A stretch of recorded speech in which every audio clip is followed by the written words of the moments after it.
کیا شوگر کے مریض یا ان کے لواحقین کچھ ایسا کر سکتے ہیں کہ وہ رمضان سے پہلے خود یہ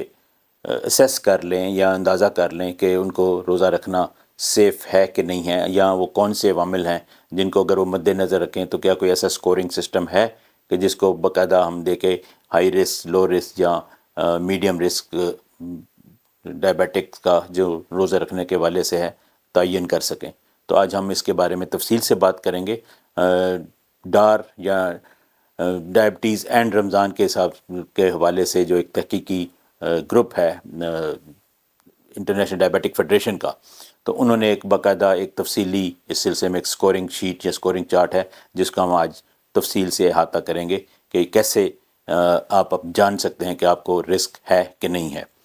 تو اس سلسلے میں جو سب سے پہلی چیز ہے کہ آپ کی شوگر جو ہے یا ذیابیطس جو ہے اس کی ٹائپ کیا ہے اور اس کی ڈیوریشن کیا ہے، یا اس کا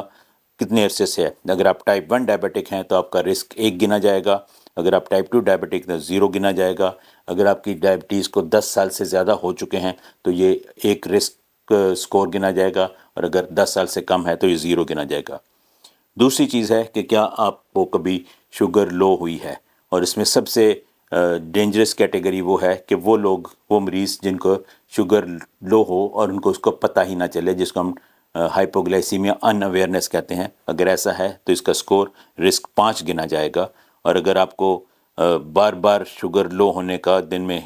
کئی بار شوگر لو ہو جاتی ہے تو آپ کا رسک 4 گنا جائے گا۔ اگر آپ کو دن میں کبھی ایک آدھ بار ہلکا سا شوگر لو ہوتی ہے تو سکور 3 گنا جائے گا، اور اگر آپ ہفتے میں کوئی 1 سے 6 دفعہ شوگر لو ہوتی ہے تو 2، اور اگر آپ کو ہفتے میں کبھی کبھار یا 2-3 ہفتوں میں کبھی ایک آدھ دفعہ شوگر لو ہوتی ہے تو 1، اور اگر کوئی ہائپوگلائسیمیا پچھلے 1-2 مہینوں میں نہیں ہوا تو یہ سکور 0 گنا جائے گا۔ تیسری چیز یہ ہے کہ آپ کا شوگر کا کنٹرول کیسا ہے۔ اگر آپ کا HbA1c لیول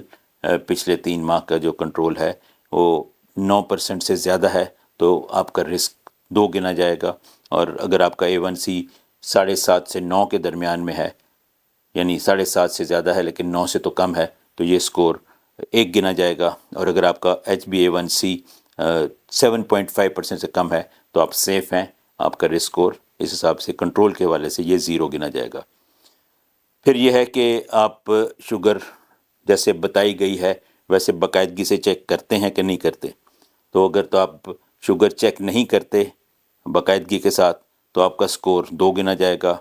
اگر آپ کبھی کبھار کر لیتے ہیں تو اس کو 1 گنا جائے گا، اور اگر آپ باقاعدگی سے روزانہ خالی پیٹ بھی شوگر چیک کرتے ہیں اور کھانے کے بعد بھی چیک کرتے ہیں اور اس کی ڈائری مینٹین کرتے ہیں تو آپ کا رسک 0 ہے۔ پانچویں چیز ہے کہ کیا کوئی شوگر سے متعلقہ کوئی ایکیوٹ کمپلیکیشن تو نہیں ہوئی۔ ایکیوٹ کمپلیکیشن میں جیسے کبھی ڈائبیٹک کیٹویسیڈوسز ہوا ہو، یا آپ کو ہائپر اسمولر کوما جس کو ہم ہونک بھی کہتے ہیں وہ ہوا ہو تو اس کا سکور رسک 3 ہوگا۔ لیکن اگر یہ ایسا پچھلے 3 مہینوں کے اندر ہوا ہے تو سکور 3 ہے، اور اگر 6 مہینوں کے اندر ایسا ہوا ہے تو اس کا سکور 2 ہے، اور اگر کوئی سال پہلے ہوا تھا تو اس کا سکور 1 ہے۔ لیکن اگر کبھی بھی آپ کو ڈائبیٹک کیٹویسیڈوسس بھی نہیں ہوا یا کبھی ہائپر اسمولر کوما نہیں ہوا تو آپ کا سکور 0 گنا جائے گا۔ چھٹی چیز ہے کہ کیا آپ کو کوئی پیچیدگیاں پہلے سے موجود تو نہیں ہیں۔ اگر آپ کو انسٹیبل شوگر کنٹرول بھی ہے، ہارٹ فیلئر ہے، یا کڈنی فنکشن آپ کا خراب ہے، آپ کا GFR 30% سے کم ہے تو آپ ہائی رسک کیٹیگری میں آتے ہیں، آپ کا رسک سکور 6 گنا جائے گا۔ اور اگر آپ کا GFR جو ہے 30 سے 45 کے درمیان میں ہے تو آپ کا رسک سکور 4 ہوگا، اور اگر آپ کا اسٹیبل کارنری ویسکولر ڈیزیز ہے، آپ دوائیاں لے رہے ہیں، چاہے آپ کا اینجیوپلاسٹی ہو چکی ہے، آپ کا بائی پاس ہو چکا ہے لیکن آپ دوائیوں پہ اسٹیبل ہیں، آپ کا سکور 2 گنا جائے گا۔ لیکن اگر آپ کو کوئی بھی کوماربیڈیٹی، کوئی کارڈیو ویسکولر ڈیزیز نہیں ہے، کوئی ہارٹ ڈیزیز نہیں ہے، کوئی کڈنی فیلئر نہیں ہے تو آپ کا رسک سکور 0 گنا جائے گا۔ حاملہ خواتین کے لیے بھی بہت خصوصی ایک احتیاط کی ضرورت ہے۔ تو اگر پریگننٹ ہیں آپ، روزہ رکھنے والی جو خاتون ہیں، تو اگر آپ پریگننسی ہے اور آپ کی جو بلڈ شوگر ہے وہ ٹارگٹ کے اوپر نہیں ہے یا کنٹرول نہیں ہے، جیسے عام طور پہ کہتے ہیں کہ خالی پیٹ 100 اور کھانے کے بعد 140-50 تک ہو تو پھر تو ٹھیک ہے. تو اگر آپ پریگنینسی نہیں ہے تو رسک 0 ہے. اگر آپ ٹارگٹ آپ کے ہیں پریگنینسی کے ساتھ شوگر اچیو ہوئے ہوئے ہیں تو آپ کا سکور 2 ہے. لیکن اگر آپ کی پریگنینسی کے ساتھ شوگر آن ٹارگٹ نہیں ہے، کنٹرول نہیں ہے، تو یہ رسک 4 گنا جائے گا. اسی طرح سے عمر رسیدہ افراد یا جو بڑی عمر کے افراد ہیں ان کا ہے کہ جی اگر آپ کو کسی بھی وجہ سے امپیئرڈ کوگنیٹیو فنکشن ہے، آپ کو کچھ چیزیں بھول جاتی ہیں، آپ کو کھانا یاد نہیں رہتا یا آپ کو یادداشت کے مسئلے ہیں، تو آپ کا سکور 4 گنا جائے گا. اگر آپ بہت ہی نحیف نژار کمزور ہیں، سکور 3 گنا جائے گا.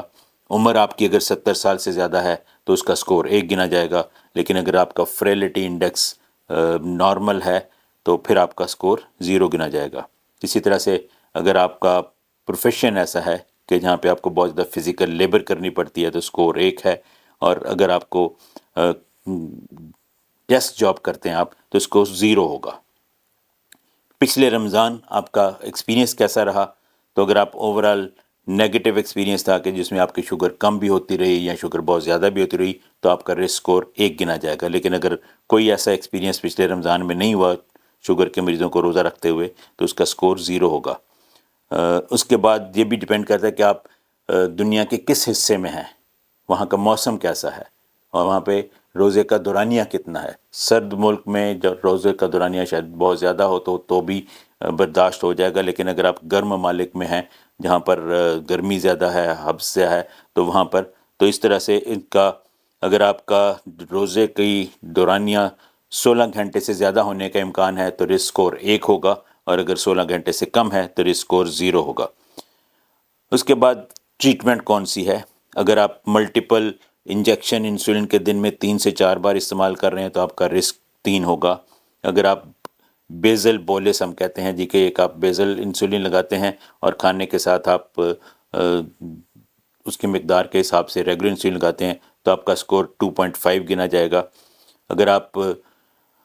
دن میں 1 دفعہ صرف انسولین لگاتے ہیں تو سکور 2 ہوگا. اگر آپ صرف بیزل انسولین لگا رہے ہیں دن میں 1 دفعہ تو آپ کا سکور 1.5 گنا جائے گا. اور اگر آپ سلفونیل یوریا جیسے گلیبن-کلامائڈ یا پرانے اولڈ فیشنڈ سلفونیل یوریاز کے اوپر ہیں تو سکور 1 ہوگا. اور جو نئے سلفونیل یوریاز ہیں اگر وہ استعمال کر رہے ہیں جیسے گلائکلازائڈ ہے یا ریپاگلینائڈ ہے یا گلیمیپرائڈ ہے تو اس کا سکور 0.5 گنا جائے گا. اور اگر آپ اس کے علاوہ انسولین یا سلفونیل یوریاز کے کوئی دوائیاں استعمال کر رہے ہیں جیسے بیگوانائڈز ہے یا SGLT2 انہیبیٹرز ہیں یا DPP4 انہیبیٹر ہیں تو آپ کا سکور 0 گنا جائے گا. اب اگر آپ نے یہ 12 کیٹیگریز جو ہیں وہ ساری اب ایک قسم کا سکور کر لیا تو فائنلی آتا ہے کہ آپ کا رسک سرٹیفکیشن کہ اگر آپ کا اوورال نیٹ سکور ان ساروں کو جمع کر کے 0 سے 3 کے درمیان ہے تو آپ لو رسک کیٹیگری میں ہیں اور آپ سیفلی روزہ رکھ سکتے ہیں.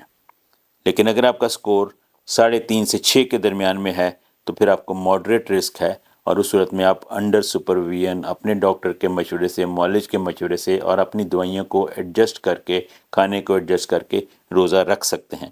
لیکن اگر آپ اس کیٹیگری میں ہیں جس کا جو رسک سکور ہے ٹوٹل ان 12 کیٹیگریز کا ملا کے 6 سے زیادہ ہے تو پھر آپ ہائی رسک کیٹیگری میں ہیں، اور پھر